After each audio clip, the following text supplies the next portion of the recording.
Life has been full of challenges and some small wins. Losing my parents when I was young hit me hard, like a pain that never truly goes away. But I was lucky when the elderly couple next door, the Parkers, took me in. They were the kindest people you could ever meet. They treated me more like their granddaughter than someone they were helping. We didn't have a lot of money, but we were rich in love, and that was all that mattered. Just as I was turning 19 and thinking about college, the Parkers died in a car accident. Suddenly, I was on my own again. They left me a small amount of money for school and their house in the suburbs. It was a warm, cozy home filled with memories, but it had too many reminders of the past for me. So, I sold it and bought a small apartment in the city, close to the college where I had enrolled to study financial management. It felt good to have a plan and be moving forward. The classes were tough but interesting, and I worked hard to learn everything I could about numbers and markets. After college, I got a decent job. My days were filled with work, and I was doing okay. But the nights felt different. Even though the city was full of people, it felt strangely lonely. That's when I met Peter at a friend's party. He was loud, funny, and didn't care who noticed. His energy was contagious, and we clicked from the moment he bumped into me and spilled my drink. "Hey, watch it!" I snapped, more surprised than upset. "My bad. Let me make it up to you. What were you drinking?" Peter grinned without a hint of guilt. "Just beer," I said, trying not to smile too much. "2 beers coming right up," he shouted over the music, heading to the makeshift bar. That was Peter, simple, straightforward, and no drama. We spent the entire night talking about everything and nothing. We both loved old movies and hated sushi. Talking to him was easy, and by the time the party ended, I didn't want to say goodbye. 2 years later, he proposed. There were no grand gestures, just the two of us watching TV when he pulled a ring out of his pocket. "Marry me," he said, holding onto the ring tightly. I thought he might crush the ring. I laughed, not because it was funny, but because it was just so us. Perfectly imperfect. "Yes, of course, you big goof," I said. Getting married didn't change much at first. We were still the same people, just now officially tied together, which felt right. We settled into life in my small city apartment, still close to the busy streets, but now with someone to share the quiet moments. Life felt fuller, and for the first time in a long while, the nights didn't feel so lonely. Being married brought a sense of comfort, but life has a way of keeping you on your toes. Jack's parents, Mr. and Mrs. Scott, were wonderful people. They lived in a cozy suburban home and welcomed me into their family from the start. I could see where Jack got his easygoing nature. Their warmth was a balm for my heart, which still ached from losing my own family. "We're so happy you're part of our family now," Mrs. Scott would often say, squeezing my hand with such kindness that it was both comforting and a little overwhelming. "Thank you. I really appreciate how welcoming you've been," I would reply, feeling genuinely grateful. Visiting them became our weekend routine. Those days were filled with backyard barbecues and long chats over coffee. Life was good, simple, and honest. But then everything changed. Jack was called away for a long business trip. He would be gone for a whole year. It was a fantastic opportunity for his career, but the timing couldn't have been worse. Just after Jack left, Mr. and Mrs. Scott's health started to decline, and it happened fast. One day, Mrs. Scott called me, her voice filled with worry. "Laura, I hate to ask, but I could really use your help. Mr. Scott is not doing well," she said, her voice thick with emotion. Without thinking twice, I packed a bag and headed to the suburbs. Seeing Mr. and Mrs. Scott so frail shook me. Mr. Scott, who had always been strong and steady, now looked so small, connected to tubes and machines. I quickly settled into helping around the house, cooking, cleaning, and doing whatever needed to be done, while Mrs. Scott focused on caring for her husband. In the evenings, I would sit with them, reading aloud from Mr. Scott's favorite books. He would often close his eyes before I finished a chapter. "Thank you, Laura," he'd whisper on the good days, his voice just a shadow of what it used to be. "It's my pleasure, really," I'd say, gently squeezing his hand, trying to offer comfort in the little ways I could. One quiet afternoon, while I was chopping vegetables for dinner, Mrs. Scott sat down at the kitchen table. She looked older than usual, the weight of everything clearly wearing on her. "Laura, I don't know how to say this, but we're in a bit of a tough spot," she started, nervously wringing her hands. Mr. Scott had always been the one providing for their household, and with him in such poor health, Mrs. Scott was clearly stressed. I put down the knife, giving her my full attention. "We're struggling, honey.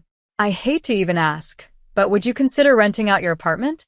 It might help us get through this rough patch," she said, looking down, clearly embarrassed.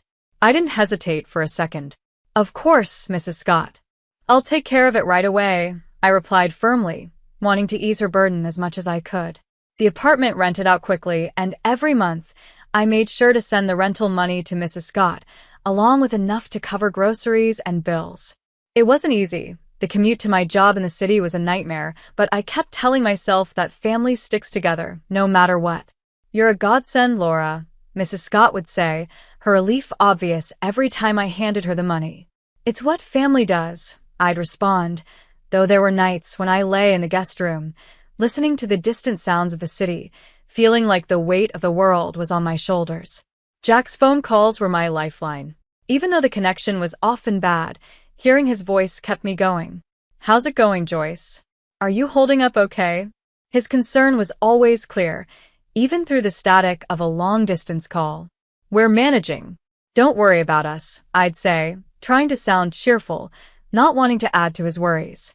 Life at the Scott's house changed drastically when Lauren, Mrs. Scott's daughter from her first marriage, showed up out of the blue.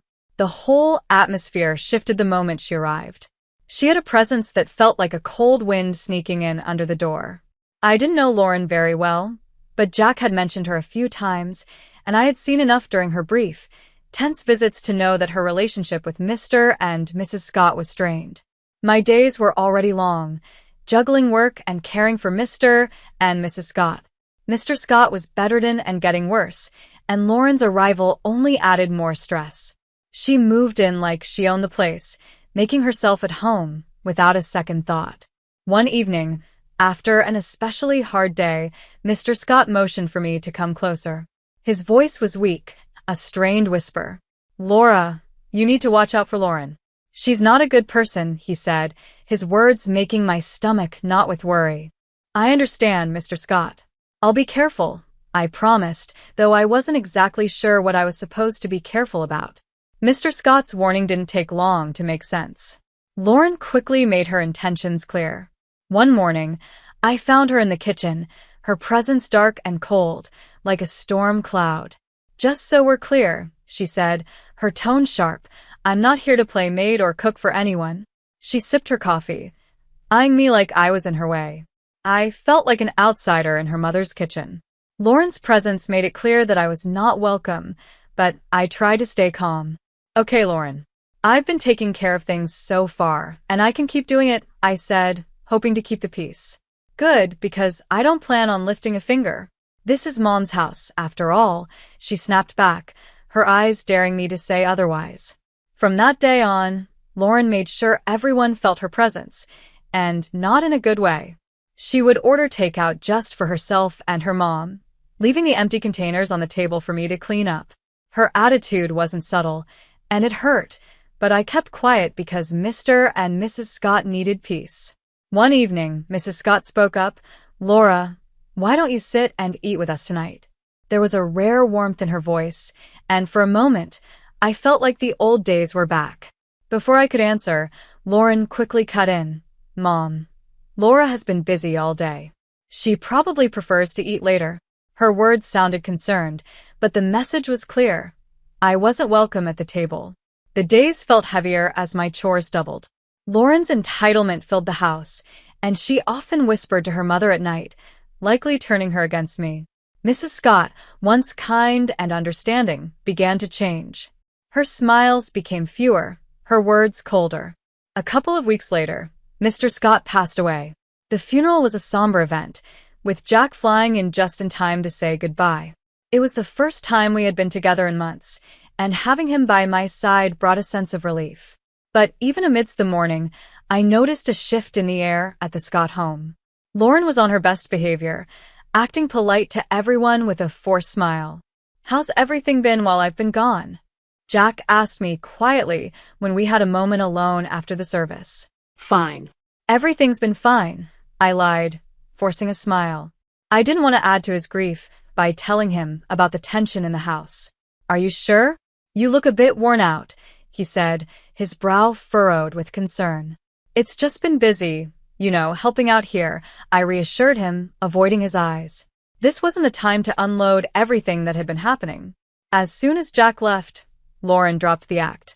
The mask of the caring sister was gone, replaced by her usual sneering attitude. The dynamic in the house changed completely.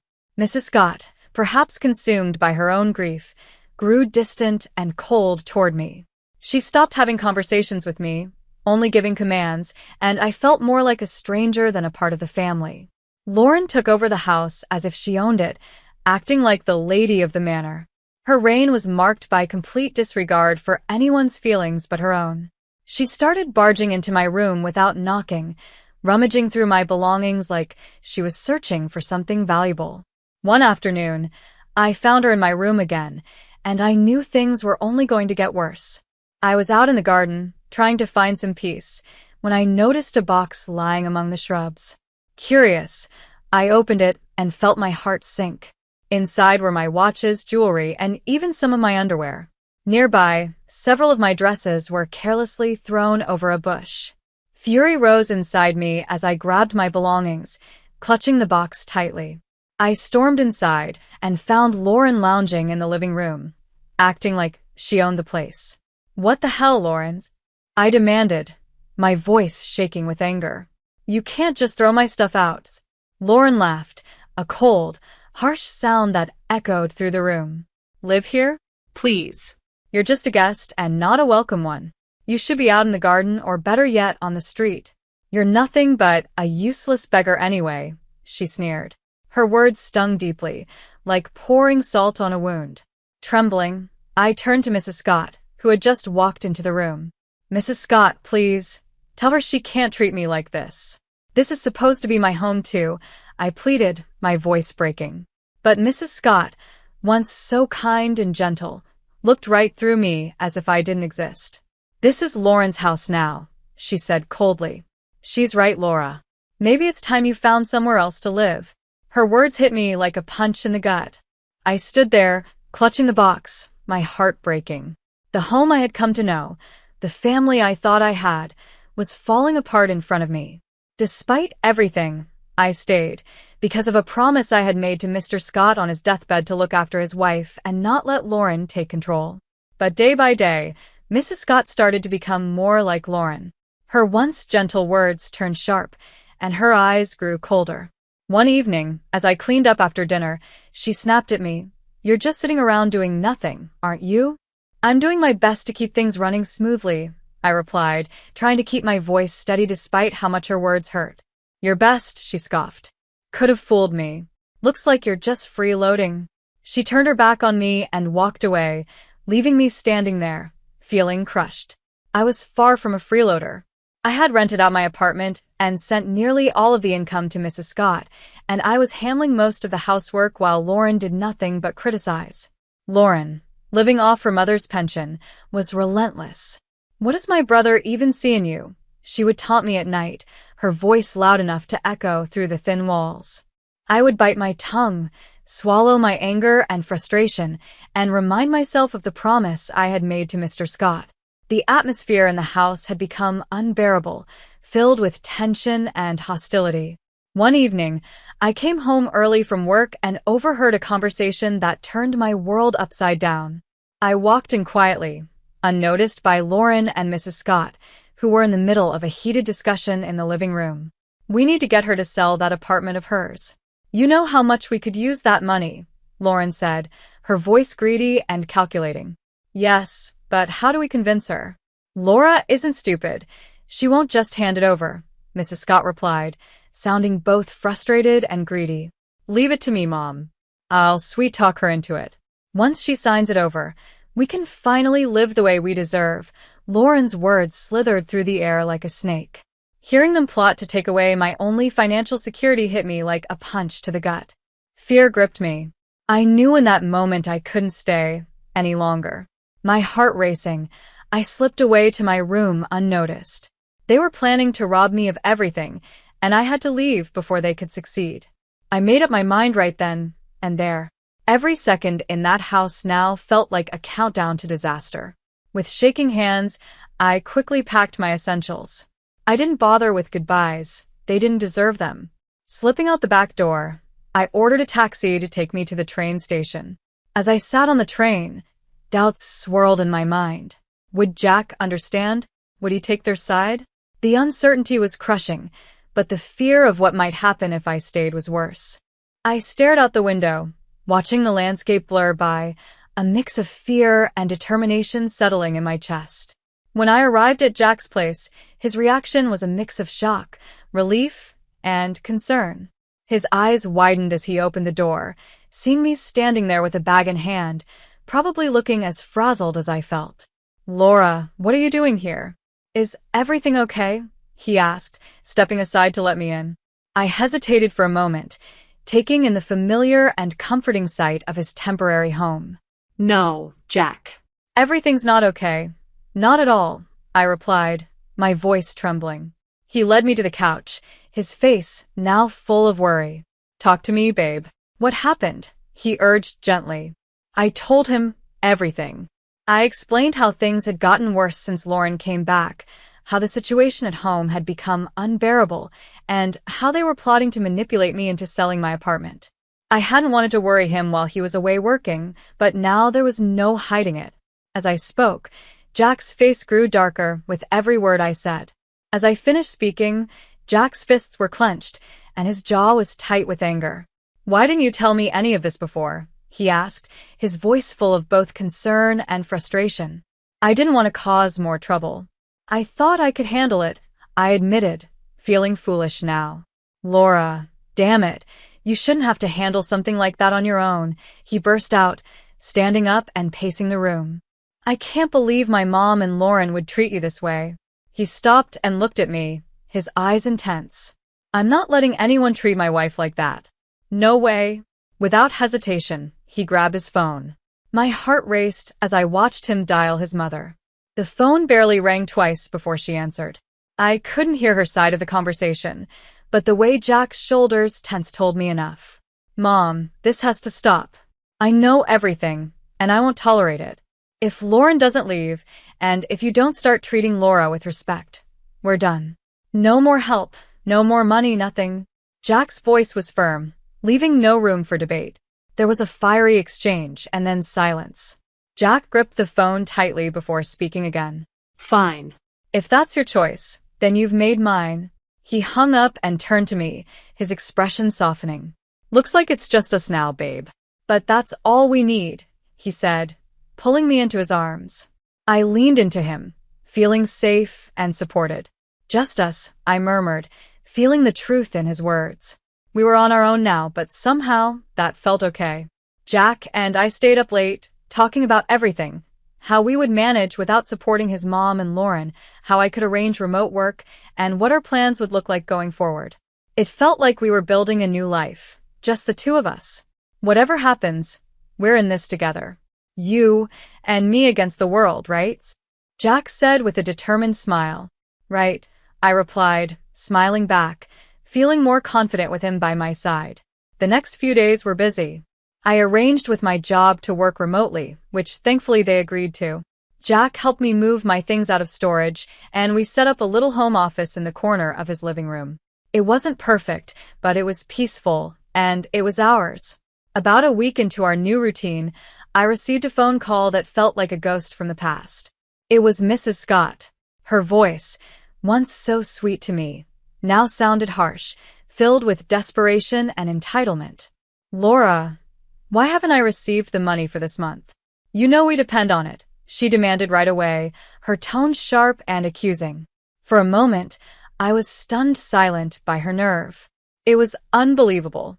"I'm sorry, but after everything, you still expect me to support you?" I asked, my voice more surprised than angry. In the background, I could hear Lauren's voice, sharp and angry. "She's just ungrateful. Make her transfer the money." I took a deep breath to calm the anger rising inside me. Their cruel words replayed in my mind, words that had cut deep. "Mrs. Scott, Lauren called me a ruthless beggar, remember? I'm not sending money to people who treat me like that. I'm done." There was silence on the other end, and I could almost imagine Mrs. Scott's shocked expression.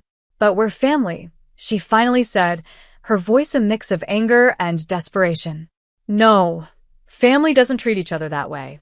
"Goodbye, Mrs. Scott," I said firmly, and hung up before she could reply. The call left me shaken, but Jack was right there, his support solid as ever. "You did the right thing, Laura. It's time they learned to stand on their own," he reassured me, wrapping his arm around my shoulders. Not long after settling back into our hometown, another surprise came our way. I was pregnant.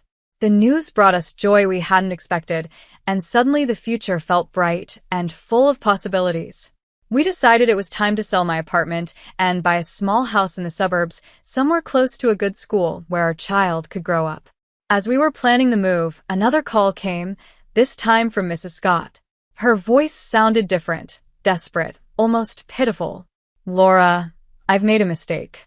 Lauren forced me to sell the house, took the money, and left me with nothing. Could I come and live with you and Jack?" she asked, her voice shaky, pleading for help. This was a test of my resolve. "Mrs. Scott, you chose this path when you sided with Lauren against us. You could have made a different choice," I said, keeping my voice steady despite the turmoil I felt inside. I know, I've made mistakes. But you have a kind heart. Can't you forgive an old woman for her poor choices?" she begged. I sighed, feeling a twinge of pity, but also remembering all the hurt her actions had caused. "I forgave you a long time ago, but that doesn't mean I can let you back into my life. You need to live with the consequences of your actions, just like I have," I replied, and ended the call. With a firm decision, I blocked her number. We continued with our plans and bought a charming little house with a garden, a place where our child could play and grow.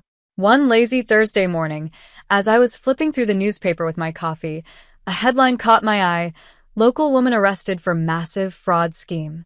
I stared at the photo in disbelief. There was Lauren, handcuffed, looking completely defeated. I felt a mix of shock and, if I'm honest, a little sense of justice when I saw the news. "Jack, look at this," I called, holding up the newspaper for him to see. "It's Lauren. She's been arrested for fraud." Jack took the paper and scanned the article with a serious expression. Wow. I can't say I'm surprised, but still, it's a lot to take in. "Yeah, it is," I agreed. "But she made her choices, and now she's facing the consequences." As I said it, I realized it gave me a sense of closure I didn't know I needed. Eventually, we heard through friends that Mrs. Scott was living in a small apartment, working 2 jobs just to get by. Her pension wasn't enough to cover her living expenses and the debt Lauren had left behind. "Did you hear about your mom?" one of Jack's friends, Frank, asked one evening when he and his wife came over for a backyard barbecue. "Yeah, I heard," Jack said while flipping burgers on the grill. His voice held a touch of sadness, but also a sense of finality. "She chose her path, Frank. It's tough, but that's how it is." Frank nodded, understanding there was no more to say. "You're right, man. Just thought you should know." The conversation moved on after that, drifting to lighter topics like sports and work. Life had moved forward, and so had we. The real joy of our new life became clear when Kelly was born. Becoming parents changed everything. It shifted our priorities, our dreams, and even healed some of the old wounds by filling them with new love. "Can you believe she's ours?" I whispered to Jack one night as we stood by Kelly's crib, watching her sleep peacefully. "She's perfect, Laura. Just perfect," Jack murmured, his voice thick with emotion. We spent our days marveling at every little milestone Kelly reached, each smile, each giggle. She was our little miracle, and with her, the struggles of the past began to fade, making space for new, happier memories. Each day was simple, filled with small moments of joy that slowly created the beautiful story of our happy family life.